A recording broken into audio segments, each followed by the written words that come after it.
connaît pas aujourd'hui, mais ce qui est sûr, c'est qu'on va le connaître très très vite, parce que c'est vraiment un des joueurs les plus talentueux qu'on ait vu depuis longtemps, qu'on n'ait pas vu depuis longtemps, parce qu'il joue vraiment très bien. Maintenant, c'est sûr qu'il a que 19 ans, je suis le favori du match, mais c'est clair qu'il a rien à perdre, il a beaucoup de fougue, pas beaucoup de crainte, donc je m'attends vraiment à un match très dur, surtout vu le gabarit, ça très très bien, il a un gros coup droit, donc à mon avis, ça va être un match difficile.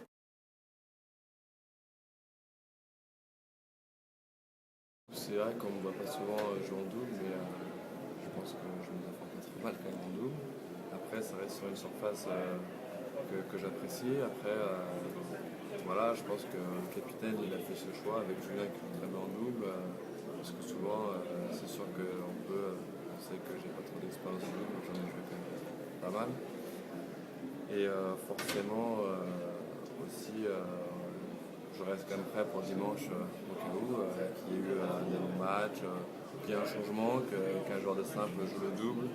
Et finalement, voilà, que ça fasse beaucoup. Je pense qu'en ce moment, je joue bien aussi, donc je reste quand même toujours prêt pour dimanche.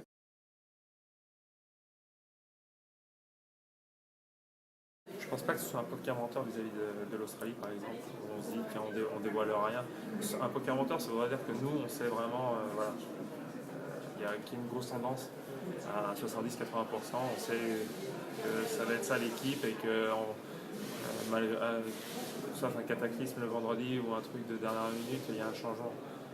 Donc là, voilà, si on avait été dans cette configuration-là, on pourrait dire c'est un poker menteur vis-à-vis de l'Australie. Aujourd'hui, c'est pas un poker menteur, c'est juste que je pense que Arnaud veut se garder le plus de choix possible jusqu'au dernier moment pour annoncer son équipe de deux.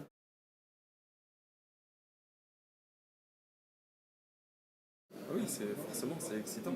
Il y a beaucoup de choses pour moi qui font que cette rencontre est excitante. C'est que je suis né pas très loin d'ici. Il y aura Patrick Rafter sur la chaise en face, Leighton Hewitt sur le terrain en face, l'équipe d'Australie qui a un passé exceptionnel en Coupe Davis. Et forcément tout ça c'est assez excitant. Puis surtout, pour la première fois on se retrouve à 4 dans l'équipe, c'est-à-dire Gilles, Richard et Gaël. Et c'est vrai que ça faisait longtemps que c'était pas arrivé. Et je pense que c'est une très bonne chose. Voilà, on essaie de construire quelque chose pour essayer d'aller là. On s'est dit les choses dans le blanc des yeux. Et voilà. Aujourd'hui, on est tous sur la même longueur d'onde et on est tous prêts à aller essayer de décrocher son saladier. Alors, il y a beaucoup d'autres équipes qui sont très fortes, mais au moins, on va être très solidaires. C'est arrivé qu'il y ait des petits dysfonctionnements de temps en temps qui pour moi n'étaient pas possibles. Et j'espère que dans le passé, il n'y aura pas ce genre de choses.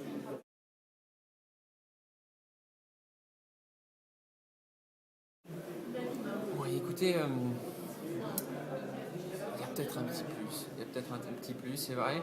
Il y a peut-être plus de communication entre eux, plus de retour pour moi du coup.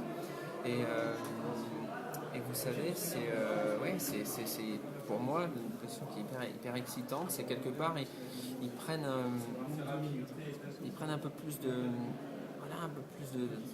leur responsabilité, un peu plus d'engagement les uns envers les autres.